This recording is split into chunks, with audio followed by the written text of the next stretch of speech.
Sébastien Dalide, je suis professeur de droit public à l'université Le Havre-Normandie depuis septembre 2016.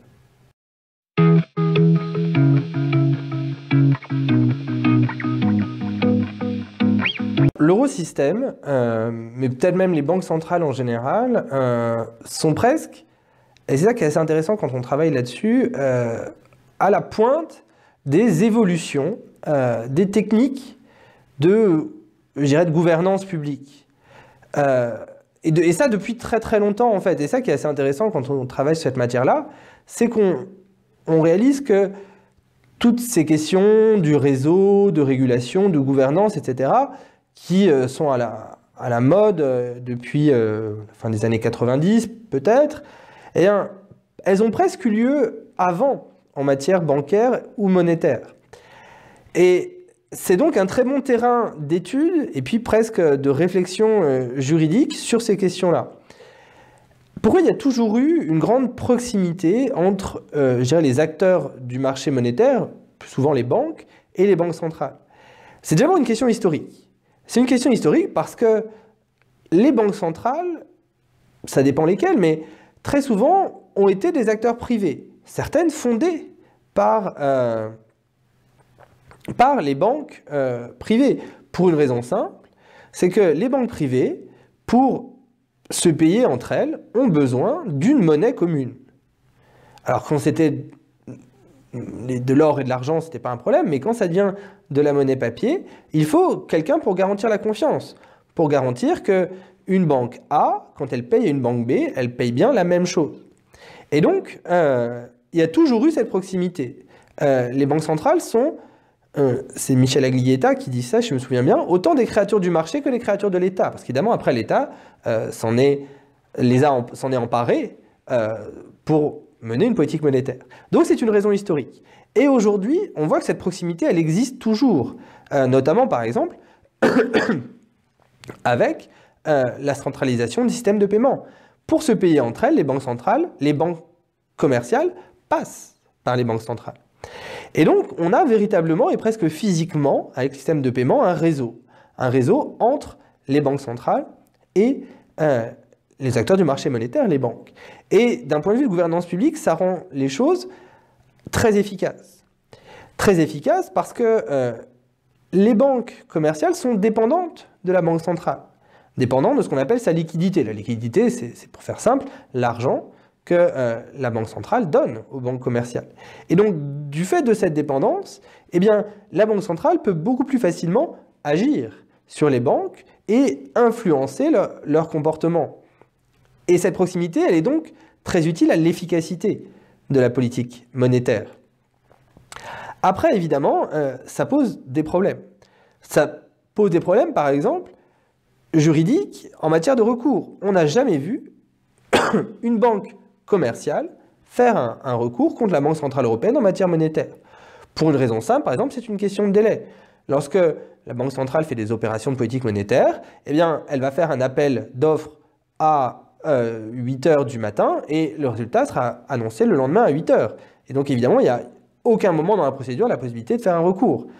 Donc, évidemment, la question du respect du droit, dans tout ça, n'est pas assurée. Et puis, cette très grande proximité, évidemment, avec cette dépendance, on peut se demander si les banques privées ont la capacité de s'opposer à la Banque centrale.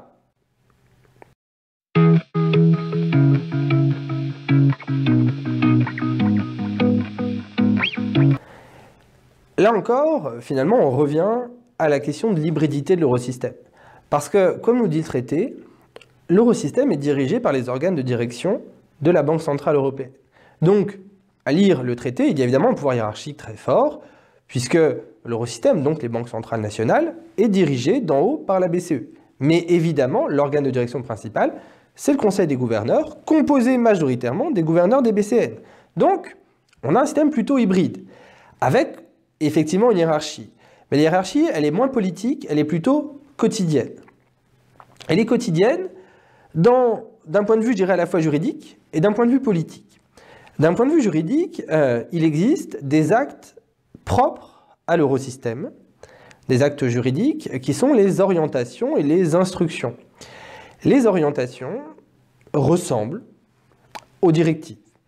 C'est-à-dire ce sont des actes adoptés par la Banque centrale européenne pour encadrer les procédures, l'action des banques centrales nationales, qui doivent, là encore, les mettre en œuvre, etc. Donc on a vraiment des actes qui ressemblent aux directives et qui formalisent une forme de pouvoir, si ce n'est hiérarchique, au moins un pouvoir de direction. Et puis, le deuxième acte spécifique à l'eurosystème, ce sont les instructions. Et là, on est plutôt sur un contrôle, une hiérarchie quotidienne, puisque quasiment tous les jours, dans l'exécution de sa politique monétaire, le directoire de la Banque centrale, 6 membres indépendants et purement européens, peuvent envoyer aux banques centrales nationales des instructions sur la mise en œuvre concrète des décisions de politique monétaire. Donc il existe véritablement des instruments d'une forme de hiérarchie, mais qu'il faut toujours relativiser parce que les décisions politiques sont prises par ce système hybride. Ce qui est intéressant, c'est là encore l'efficacité de ce système. L'efficacité de ce système parce que c'est une compétence exclusive. Dans un système indépendant, ce qui veut dire que l'exécution, eh bien, elle est, pas l'exécution, mais presque, on a la création avec les orientations, les instructions, mais aussi évidemment la Banque centrale européenne a un pouvoir réglementaire, eh bien on a presque un système, un sous-système juridique de l'Union autonome avec ses propres moyens d'exécution, ce qu'on ne retrouve quasiment nulle part dans l'Union, puisque comme c'est une compétence exclusive, le législateur national, etc., n'a pas à intervenir, et de ce fait-là, l'exécution est très efficace, avec ses pouvoirs et ses actes de la Banque centrale européenne.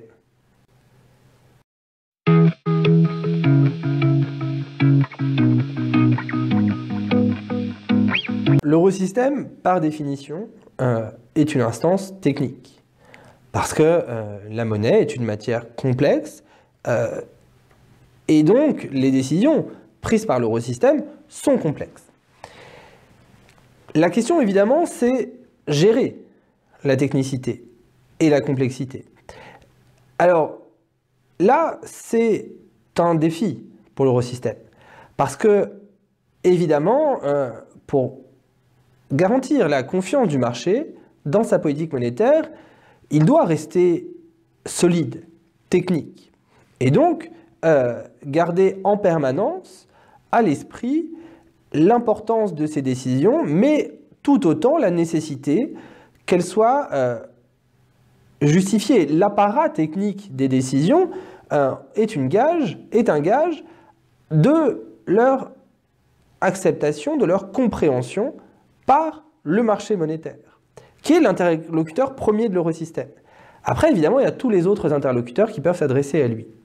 Et là, évidemment, ça pose un défi. Ça pose presque, je dirais, 2 défis très différents. Il y a le défi de la capacité de l'eurosystème à s'adapter à ces différents interlocuteurs, et donc à parfois simplifier ses décisions, parce que tout le monde n'est pas spécialiste de politique monétaire. Et là, je dirais que ce n'est pas la force première, notamment de la Banque centrale européenne dans sa communication. Et on pourrait presque dire, mais ça mériterait d'être un peu plus amplement justifié, que parfois l'eurosystème et la BCE se réfugient derrière la technicité de ces décisions pour ne pas les expliquer. Premier défi. Le deuxième défi, c'est évidemment celui du contrôle, et notamment du contrôle juridictionnel des décisions de politique monétaire. Avec le temps, la crise, les décisions, la politique monétaire non conventionnelle, le quantitative easing actuel, etc., ces décisions sont devenues presque encore plus complexes. Et presque plus elles sont devenues complexes, plus elles sont devenues politiquement importantes. On se souvient évidemment de l'arrêt Gauweiler et puis d'autres procédures en cours aujourd'hui. Parce que ces décisions ont un impact politique, elles sont aujourd'hui discutées devant la Cour de justice. Et là se pose la question de la capacité du juge à remettre en cause les choix, les diagnostics complexes, techniques, faits par l'eurosystème. La Cour de justice, en résumant, on se refuse à le faire au nom justement de la complexité, mais c'est presque facile, et trop facile comme raisonnement.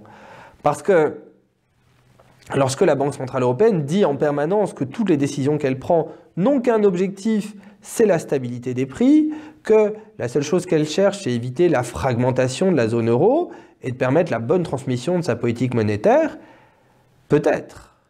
Mais d'autres économistes expliquent que ces choix ont d'autres impacts.